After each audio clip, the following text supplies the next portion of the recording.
Israeli হামলায় নিহত ইরানের রেভলিউশনারি গার্ডের গোয়েন্দা প্রধান সহ ৩ কর্মকর্তা, পাল্টাপাল্টি হামলা অব্যাহত।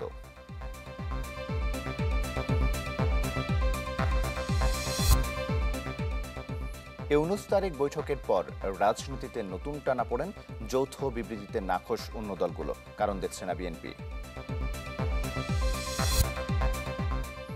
ঈদের টানা ছুটির জেরে আবারও কন্টেইনার জটের কবলে চট্টগ্রাম বন্দর, আমদানি রপ্তানিতে নেতিবাচক প্রভাব।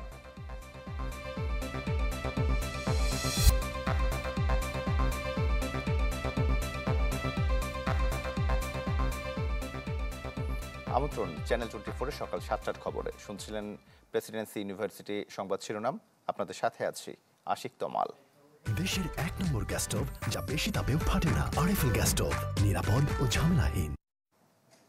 হামলা পাল্টা হামলায় ইরান ইসরায়েল সংঘাতের পারদ চড়ছেই। এরই মধ্যে তেল আবিবের রোববারের হামলায় নিহত হয়েছেন ইরানের রেভলিউশনারি গার্ডের গোয়েন্দা প্রধান সহ 3 কর্মকর্তা। এদিকে ইরানের ক্ষেপণাস্ত্র হামলায় ইসরায়েলে এক রাতে নিহত হয়েছেন 13 জন।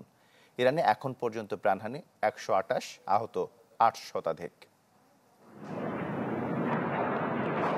রোববার মধ্যরাত থেকে শুরু করে দিনের বিভিন্ন সময়ে ইসরায়েলের আকাশ ছিল ইরানের ছোড়া ক্ষেপণাস্ত্রের দখলে, যাতে ভীত সন্ত্রস্ত সময় পার করেছে তেল আবিব ও জেরুজালেমের মতো বড় শহরের বাসিন্দারা।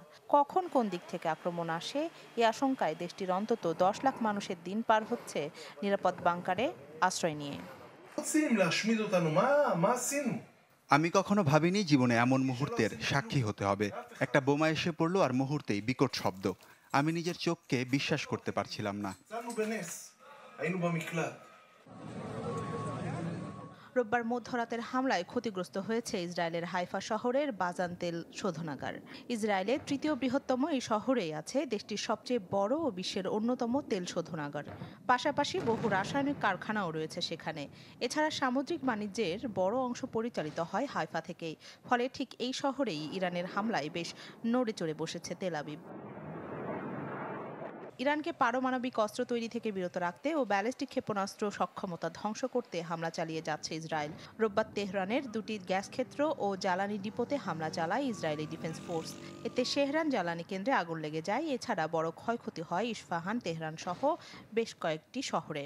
দেশটির সামরিক ঘাঁটি ও অস্ত্র কারখানাগুলোর আশপাশের এলাকা থেকে নাগরিকদের সরে যাওয়ার নির্দেশ দিয়েছে ইসরায়েলের সেনাবাহিনী। গেল 2 দিনের পাল্টাপাল্টি হামলায় ইরান ইসরায়েলে বেড়েছে নিহতের সংখ্যা। নতুন নতুন এলাকা হয়েছে হামলার নিশানা। এদিকে মধ্যপ্রাচ্যের এই 2 শত্রু দেশের সংঘাতের আগুনে যেন ঘি ঢাললেন ইসরায়েলের মিত্রদেশ যুক্তরাষ্ট্রের প্রেসিডেন্ট ডোনাল্ড ট্রাম্প। চলমান সংঘাতে জড়িয়ে পড়তে পারে যুক্তরাষ্ট্র। মার্কিন গণমাধ্যম এবিসি নিউজকে জানিয়েছেন এমন চাঞ্চল্যকর কথা। এর আগে ট্রুথ সোশ্যালে দেয়া পোস্টে মার্কিন কোনো লক্ষ্যবস্তুতে হামলা হলে তেহরানকে চরম পরিণতি ভোগ করতে হবে এমন হুঁশিয়ারি দেন ট্রাম্প। চলমান পরিস্থিতিতে মধ্যপ্রাচ্যে উত্তেজনা কমাতে ইরানের পারমাণবিক কর্মসূচি নিয়ে তেহরানের সঙ্গে অবিলম্বে আলোচনায় বসতে প্রস্তুত জার্মানি, ফ্রান্স ও যুক্তরাজ্য। মধ্যপ্রাচ্য সফরে এসে কথা জানিয়েছেন জার্মান পররাষ্ট্রমন্ত্রী জোহান ওয়াডেফুল।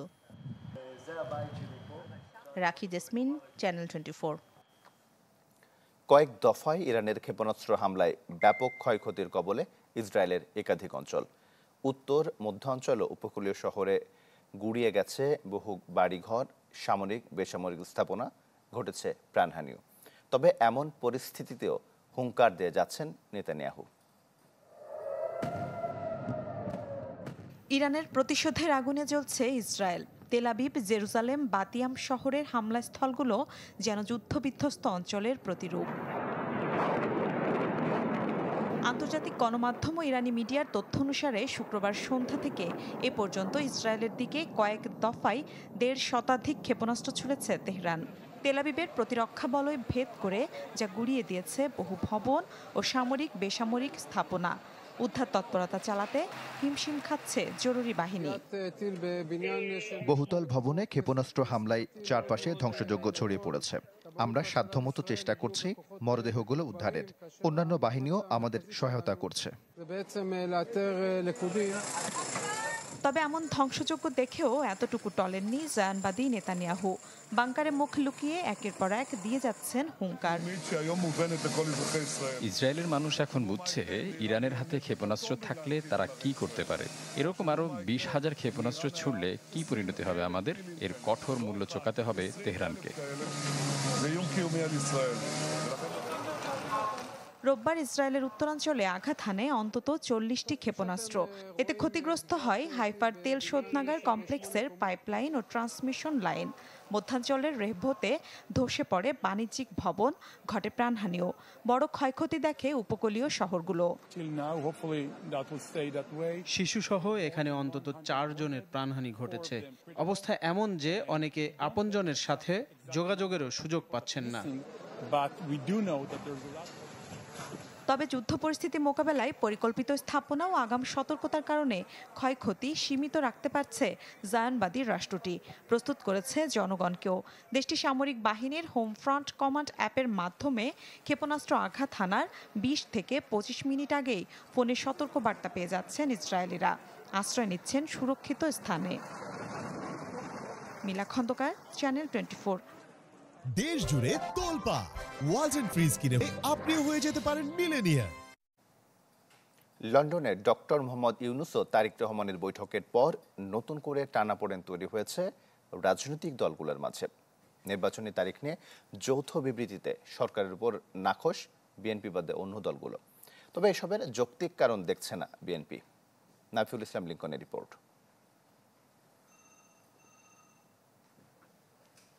গণ অভ্যুত্থান পরবর্তী বাংলাদেশে রাজনৈতিক দলগুলোর মধ্যে বিভেদ আর অবিশ্বাসের ঘোর যেন কাটছেই না।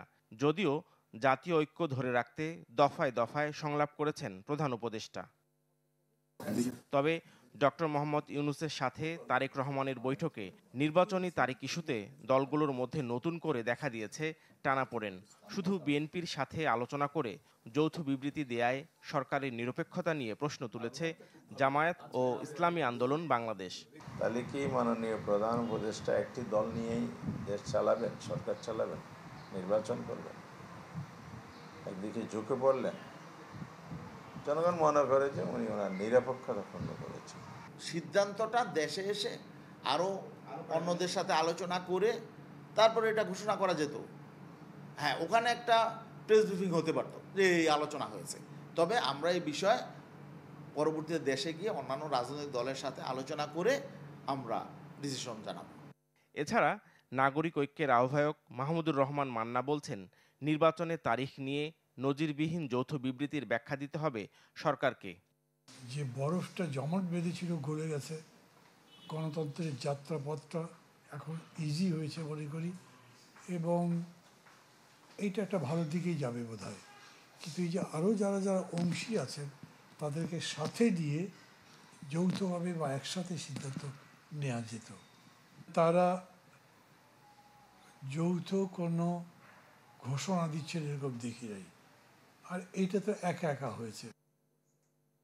তবে রাজনৈতিক দলগুলোর মধ্যে টানাপোড়েনের কারণ দেখছে না বিএনপি, বরং নির্বাচনের তারিখ ইস্যুতে নিজেদের অবস্থান থেকে সরে আসার কথা বলছে দলটি। এই বিষয়গুলো বিবেচনা মাননীয় প্রধান উপদেষ্টা তিনিও কম্প্রোমাইজ করেছেন দেশের স্বার্থে, আমরাও কম্প্রোমাইজ করেছি দেশের স্বার্থে। কারণ রাজনীতিতে একটা আর্ট আছে, তাই এটা বলা হয় যে politics is an art of compromise. এটা দেশের স্বার্থকে সামনে রেখেই সেটা করতে হয়, মানুষের স্বার্থকে সামনে রেখে, একটা বৃহত্তর স্বার্থে সামনে রেখে এটা করতে হয়, আমরা করেছি। বিএনপির এই নেতার বিশ্বাস, যে কোনো সংকটময় মুহূর্তে দেশের বৃহত্তর স্বার্থে ঐক্য ধরে রাখবে রাজনৈতিক দলগুলো। বক্তব্য সেই একই স্টেটমেন্টে ওনারা গতকালকে দিয়ে। নাফিউল ইসলাম লিঙ্কন, চ্যানেল 24, ঢাকা। রাজনীতি, নির্বাচন, গণতন্ত্র, সংস্কার ইস্যুতে সংলাপের মাধ্যমে এগোনো সমীচীন বলে মনে করেন উপদেষ্টা রিজওয়ানা হাসান। এক্ষেত্রে ইউনূস তারেক বৈঠককে সুসংবাদ আখ্যা দেন তিনি। আর স্বরাষ্ট্র উপদেষ্টা জানান, নির্বাচন যখনই হোক প্রস্তুত আইনশৃঙ্খলা বাহিনী। এদিকে সিইসি বলেছেন, লন্ডন ঘোষণার পর নতুন বাঁক নিয়েছে নির্বাচনী আলাপ, ভোট যখনই হোক তারা প্রস্তুত। রাজনীতিতে এখন আলোচনায় প্রধান উপদেষ্টা ডক্টর মোহাম্মদ ইউনূস এবং বিএনপির ভারপ্রাপ্ত চেয়ারম্যান তারেক রহমানের বৈঠক। এরই মধ্যে এ বিষয়ে নিজেদের বক্তব্য জানিয়েছে বিভিন্ন রাজনৈতিক দল। ডক্টর ইউনুস তারেক রহমান বৈঠককে সুসংবাদ হিসেবে দেখছেন বন ও পরিবেশ উপদেষ্টা। সচিবালয়ে তিনি বলেন, গণতন্ত্র নির্বাচন সংস্কার প্রশ্নে সংলাপের মাধ্যমেই এগোতে হবে। আমার কাছে পরিস্থিতিটা বেশ স্বস্তিকর মনে হচ্ছে। হ্যাঁ, আর এখন রাজনৈতিক দলগুলো তার অবস্থান থেকে কথা বলবেন। রাজনৈতিক দলগুলো প্রধান উপদেষ্টার ব্যাপারে যদি কোনো কথা বলেন, এটা প্রধান উপদেষ্টার সাথেই ওনারা নিশ্চয়ই কথা বলবেন। প্রসেসটা এমন, আপনি রাজনীতি বলেন, নির্বাচনী বলেন, গণতন্ত্রই বলেন আর সংস্কারই বলেন, প্রত্যেকটাই ডায়ালগের মাধ্যমে আগাতে হবে। আমি সেই জন্য ডায়ালগটা হচ্ছে এটাকেই একটা সুসংবাদ মনে করি। নিজ মন্ত্রণালয়ে এক সভা শেষে স্বরাষ্ট্র উপদেষ্টা বলেন, ভোটের জন্য নির্বাচন কমিশন যে তারিখ ঘোষণা করবে সে সময়ের জন্যই প্রস্তুত আইন শৃঙ্খলা বাহিনী। জানান, পুলিশ বাহিনী এখন আগের চেয়ে অনেক সক্রিয়। নির্বাচনের ডেটটা তো ফিক্স করবে ইনফ্যাক্ট নির্বাচন কমিশন। ওনারা যেই সময় ফিক্স করবে, আমরা মনে হয় আমাদের আইন শৃঙ্খলা বাহিনী ওই সময় তারা প্রস্তুত।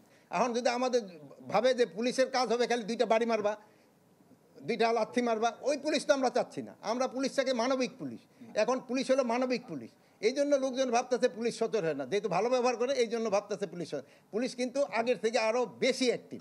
এদিকে নির্বাচন ভবনে সিইসি জানান, ভোট যখনই হোক প্রস্তুতি নিয়ে রাখছে কমিশন। বলেন, নিরপেক্ষ থেকে কাজ করাই তাদের দায়িত্ব। সরকারের থেকে যদি ধারণা পাই, আমরা সেই অনুযায়ী ইলেকশন ডেলিভার করার জন্য প্রস্তুত আছি এবং প্রস্তুতি নিচ্ছি। আমরা সবার জন্য লেভেল প্লেয়িং ফিল্ড তৈরি করে দেব। যারা যারা খেলতে চান তারা যাতে নির্বিঘ্নে খেলতে পারেন সেই ব্যবস্থাটা করে দেব। আমরা রেফারের কাজ করব। সিইসি জানান, সরকারের সাথে কথা হলে নির্বাচনের তারিখ শিডিউল নিয়ে চিন্তা করা যাবে। যেদিন তারিখ ঠিক হবে তার অন্তত অ্যারাউন্ড 2 মাস আগে আমরা শিডিউলটা ঘোষণা করি। এটা আমি না, শুধু ঐতিহাসিকভাবে তাই। স্বপ্নিল শাহরিয়ার শিশির, চ্যানেল 24, ঢাকা। নারীর ক্ষমতা নিশ্চিতে জাতীয় সংসদ নির্বাচনে সরাসরি ভোটে নারী প্রতিনিধিত্বের দাবি জানিয়েছে নাগরিক কোয়ালিশন। এই প্রক্রিয়া বাস্তবায়নে 4 দফা সুপারিশও করেছেন তারা। রাজধানীতে এক আলোচনায় দেওয়া প্রস্তাবনায় বক্তারা বলেন, সংসদে নারী প্রতিনিধির সংখ্যা বাড়াতে প্রয়োজন রাজনৈতিক দলগুলোর আন্তরিকতা। বিদ্যমান নির্বাচনী ব্যবস্থায় জাতীয় সংসদে নারীদের সংরক্ষিত আসন 50টি। রাজনৈতিক দলগুলোর ইচ্ছা অনুসারে সেসব আসনে প্রার্থী ও প্রতিনিধি নির্বাচন করা হয়। তবে নাগরিক কোয়ালিশন বলছে, নারীর ক্ষমতা নিশ্চিতে বৃদ্ধি করতে হবে নারী প্রতিনিধির সংখ্যা, ব্যবস্থা করতে হবে সরাসরি ভোটের।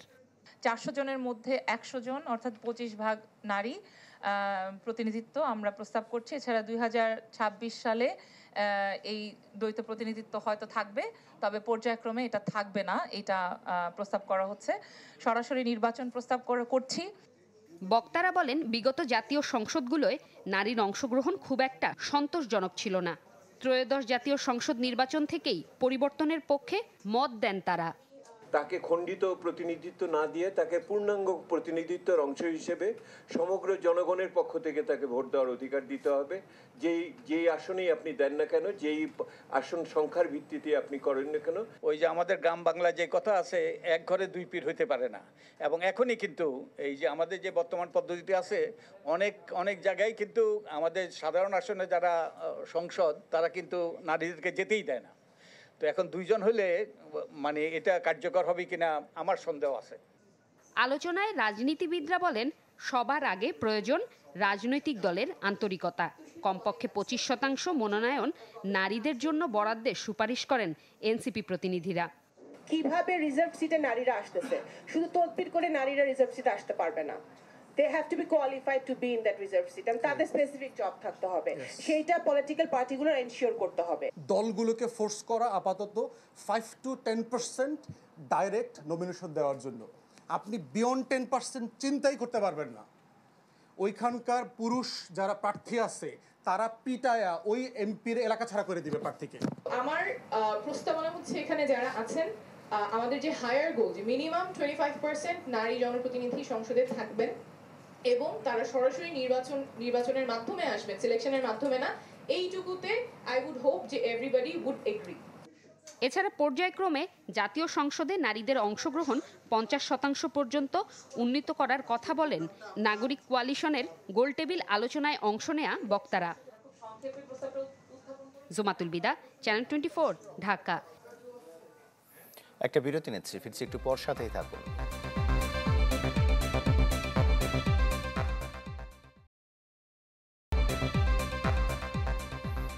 দেখছেন চ্যানেল 24, সঙ্গে আছে আশিক তমাল। ঈদের টানা ছুটির জেরে আবারও কন্টেইনার জটের কবলে চট্টগ্রাম বন্দর। খালাসে ধীরগতির কারণে বন্দরে জমেছে 44,000-এর বেশি কন্টেইনারের স্তূপ, যার নেতিবাচক প্রভাব পড়ছে আমদানি রপ্তানিতে। ফখরুল ইসলামের রিপোর্ট, ছবি তুলেছেন শফিক আহমেদ সাজিব। এ যেন স্থির চিত্র, সড়ক জুড়ে গাড়ি নড়ছে না একটিও। নাজুক এ দৃশ্য চট্টগ্রাম বন্দরের সিপি এয়ার গেট এলাকার। ঈদুল আজহায় টানা 10 দিনের ছুটি শেষে পুরোপুরি কর্মচঞ্চল হয়ে ওঠার দিনে এভাবেই দীর্ঘ যানজটের সৃষ্টি হয় বন্দর সংশ্লিষ্ট সড়কগুলোতে। বাড়ে আমদানি রপ্তানি পণ্যের গাড়ির চাপ, সড়কে বাড়ে বিশৃঙ্খলা। রোববার খোলার দিন কন্টেইনার খালাস যায় প্রায় 3000। আগের দিন এই সংখ্যা ছিল 2436। ঈদের পরদিন থেকে শনিবার পর্যন্ত দিনে গড়ে যা ছিল 1682, আর ঈদের আগের বন্ধের 2 দিনে গড়ে খালাস গিয়েছিল 2013টি। বিপরীতে ছুটির এ 10 দিনে প্রতিদিন গড়ে 3739 কন্টেইনার জাহাজ থেকে ইয়ার্ডে নামে। স্বাভাবিকভাবে নেতিবাচক প্রভাব পড়ে বেসরকারি আইসিডিগুলোতেও। আমরা যেহেতু বন্ধে ছিলাম, বাড়িতে ছিলাম, সেজন্য ডেলিভারি নিতে পারে নাই। পেপার অ্যাসেসমেন্ট করার যেগুলো আছে সেগুলো এখন ডেলিভারি নেওয়ার কার্যক্রম চালাতেছে এবং বিভিন্ন ডিউটিও নিচ্ছি, এরপরে ডেলিভারি দিব। আসলে গত এক সপ্তাহের বন্ধে কিন্তু আমদানি পণ্যের ডেলিভারি প্রায় ছিল না বললেই চলে ডিপোগুলো থেকে। যদিও বন্ধ থেকে আমরা প্রতিদিন প্রায় 1000 টিউজ আমদানি পণ্যবাহী কন্টেনার ডিপোগুলোতে এনেছি। স্লোলি এবং গ্র্যাজুয়ালি এই ভলিউমটা বাড়তে শুরু করবে এবং প্রায় আগামী 4-5 দিনের মধ্যে হয়তো আমরা স্বাভাবিক ভলিউমে ফিরে যেতে পারবো আমদানি পণ্যের ডেলিভারির ক্ষেত্রে। বন্দর থেকে বিশেষ কিছু পণ্য খালাসে সম্পৃক্ত সর্বোচ্চ প্রায় অর্ধশত প্রতিষ্ঠান বা খাত। তবে নিয়মিত বা সাধারণ পণ্য খালাসে জড়িত ন্যূনতম 8-10টি। ঈদের বন্ধে যাদের সিংহভাগই সেবা দেয়, বাকিদের সেবা নিশ্চিত করা গেলে ভবিষ্যতে এই সংকট দূর হওয়ার কথা বলছেন বন্দর সংশ্লিষ্টরা। এজন্য নিতে হবে টেকসই পরিকল্পনা। ট্রান্সপোর্টের যারা অধিকর্তা আছে বা যারা আপনার এটার সাথে সংশ্লিষ্ট যারা, তাদেরকে এনে বিভিন্ন যারা আমদানিকারক আছেন তাদের ওয়ারেস খোলা, বিশেষ ব্যবস্থা খোলা রাখার জন্য, পণ্যগুলো গ্রহণ করার জন্য। অন্যান্য সেক্টরগুলো, ব্যাংক, বিশেষ করে কিছু যে ব্যাংকগুলো এলসির সাথে জড়িত আছে সেই ব্যাংকগুলোকে খোলা রাখা যায় কিনা, এগুলোকে যদি সঠিকভাবে মনিটর করা যায় এবং একটা আমব্রেলার নিচে আনা যায়, সেই ক্ষেত্রে কিন্তু এটা আমরা সাকসেসফুল হওয়ার সম্ভাবনা আছে। রোববার বন্দর ইয়ার্ডে কন্টেইনার ছিল 40,548। বহির্নোঙরে অপেক্ষায় আরও প্রায় 10,000। ফখরুল ইসলাম, চ্যানেল 24, চট্টগ্রাম। সেলফি আপু, এখন কিছু খাওয়াও। এখন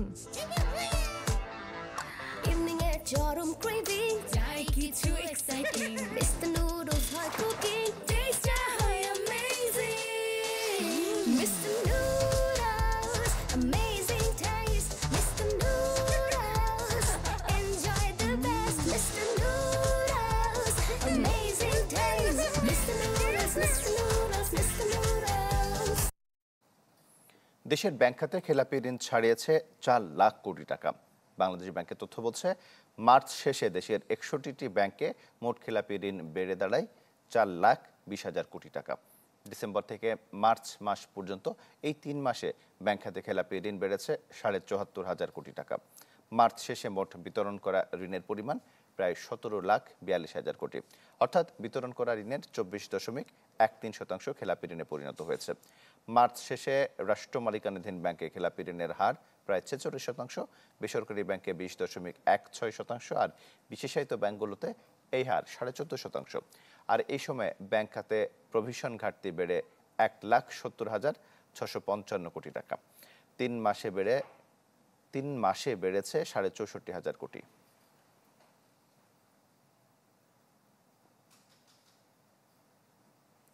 সময় হলো আরও একটি বিরতির, সাথেই থাকুন।